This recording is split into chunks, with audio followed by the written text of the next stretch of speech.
Welcome to my channel. My name is Justin Rogers, and I'm a Black American living abroad.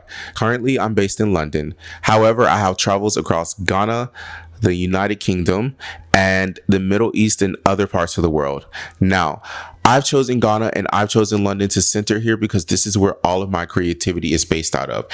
What inspired me to create this channel is my return to Ghana. When I went to visit in June of 2025, I became very inspired by all of the art and the up and coming scene that I saw in Ghana. And there's this wave of Black diasporans going back to South Africa like W.E. Du Bois did, and they are reclaiming their roots and they're getting passports.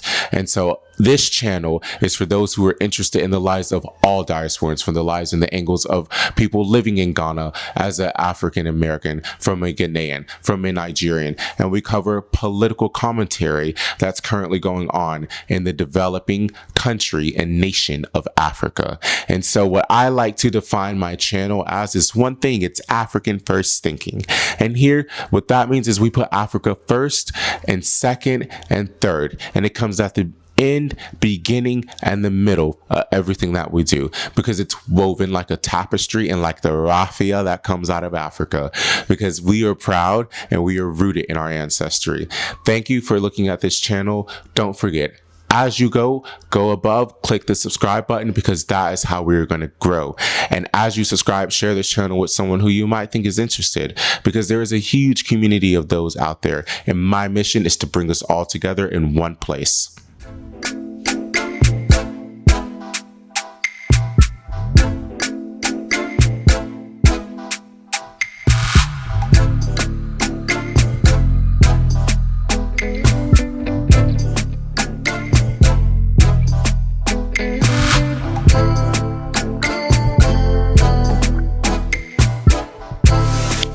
300 Ghanaians. That is the number that your government is requesting to be sent home from South Africa. Nigeria is sending in diplomats. These people are being rescued not from a war zone, but from their own mother continent. See, they're being rescued from another xenophobic attack on migrants in South Africa. And if you think South Africa is the problem, then you need to take a look around the whole world, because globally there have been pushbacks against migrants around the world, including America, as you see with Donald Trump coming out against Somali immigrants and migrants, saying that they are nasty and that they smell. And there's rhetoric pushback in Europe, where the alt-right now wants to kick everyone who has a hijab or who is Muslim out of the country because they believe that their country no longer belongs to them.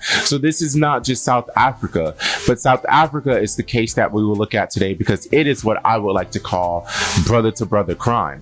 You have Africans committing crime against other Africans. It's insane, and they're doing the job of the white man. Ghana's government recently announced a plan to evacuate 300 plus Ghanaians from South Africa. Nigeria has now sent in diplomats and is setting up systems and online registration forms to evacuate their citizens from the country.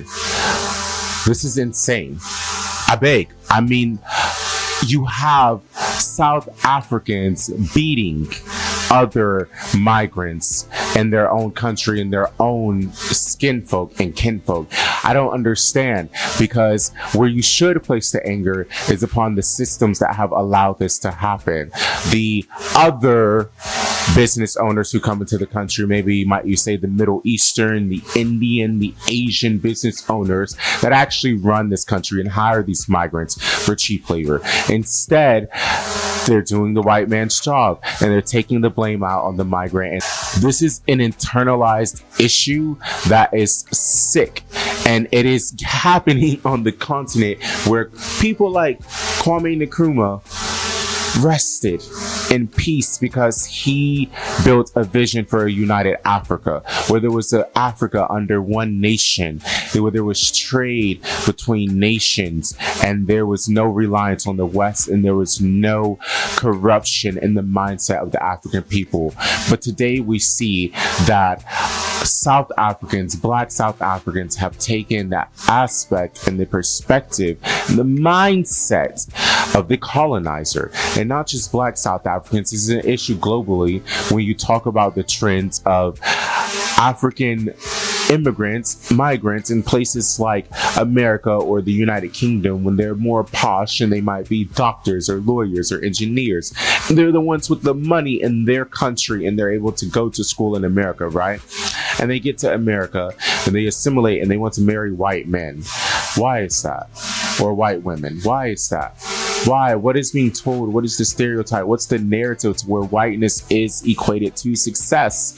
And that's where this mindset comes in, and we're having these constant xenophobic wars going on in South Africa. W.E.B. Du Bois, who wrote about Ghana and West Africa and lived in Ghana, talks about double consciousness, right? And that's often a sense of, and he writes about it as from the perspective of a Black American and what it really means and how I can break it down. And maybe there are other Black diasporans and Africans who understand what this means.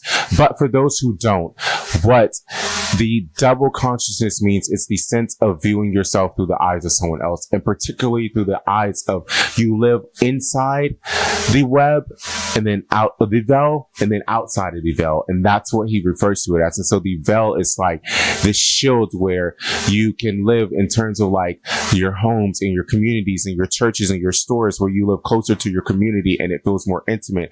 And that's outside of the veil, you see, because that's outside of the eyes of the white world. But in the veil, when you're in the side of the white world, that's when you're living inside of the veil and you're sort of seeing yourself how others might see you. Now, that all being said, this wave of xenophobia that we're seeing in South Africa, I'd call it akin to this new wave of double consciousness that I'd like to talk about. And that is really where Black people see other Black people through the eyes of the colonized. So we have this double consciousness, one of what we perceive Black success and Black greatness to be in the terms and eyes of whiteness, right? And so we go around as Black folk judging other Black folk based on these measures and standards that were never for us and we didn't even invent.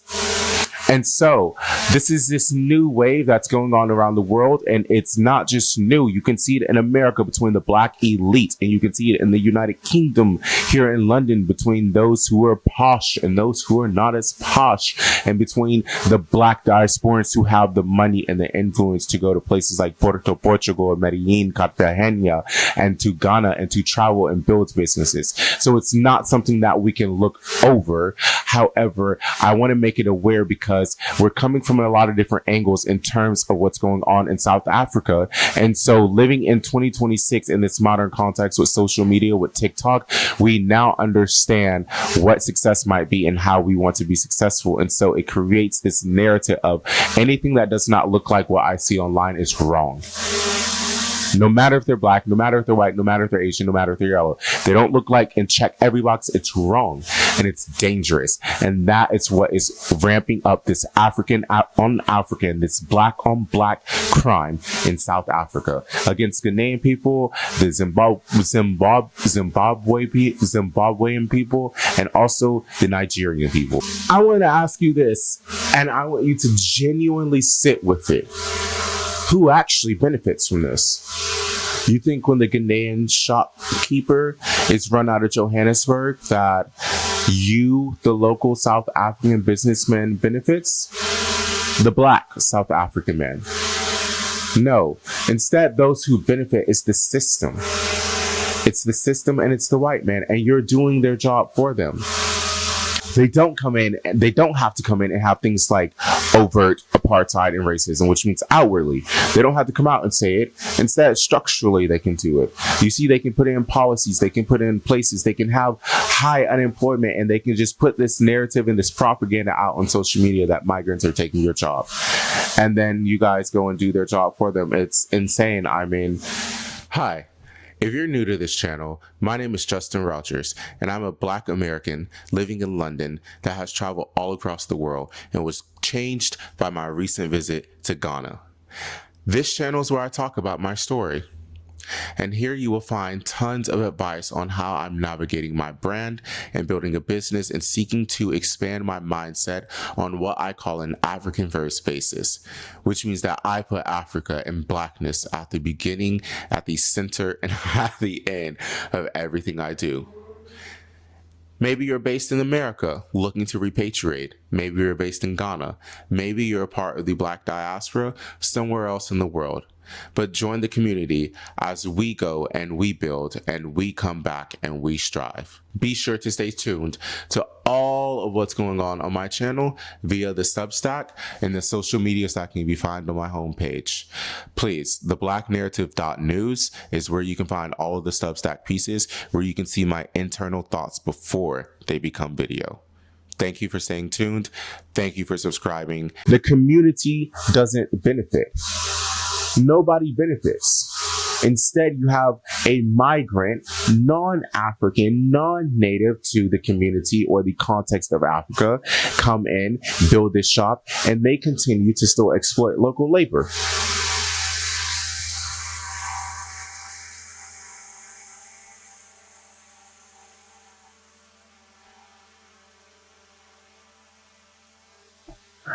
Now we have an author, Frantz Fanon, who wrote about this, where the colonized become the colonial power, and then they go and then do exactly as the colonial power did upon them. And that's what you're seeing here. You're seeing two different socioeconomic classes become even more pronounced and distinct in South Africa. And that is the labor class, and that is the local class, okay? And the class of people who are unemployed.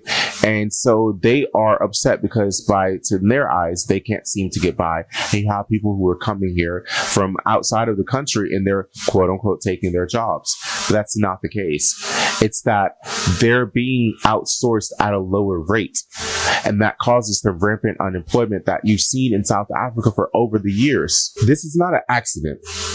Misdirected rage is a feature of the system. It's a bug. And sometimes it has to come to the surface to be seen, called out, and really finding the source of it allows us to address it and make a change for once. And to talk about how South Africans, Black South Africans, taking their anger out on those into misdirection of the rage, directed at the system that has failed you time and time again. I'm speaking to you as someone in the diaspora.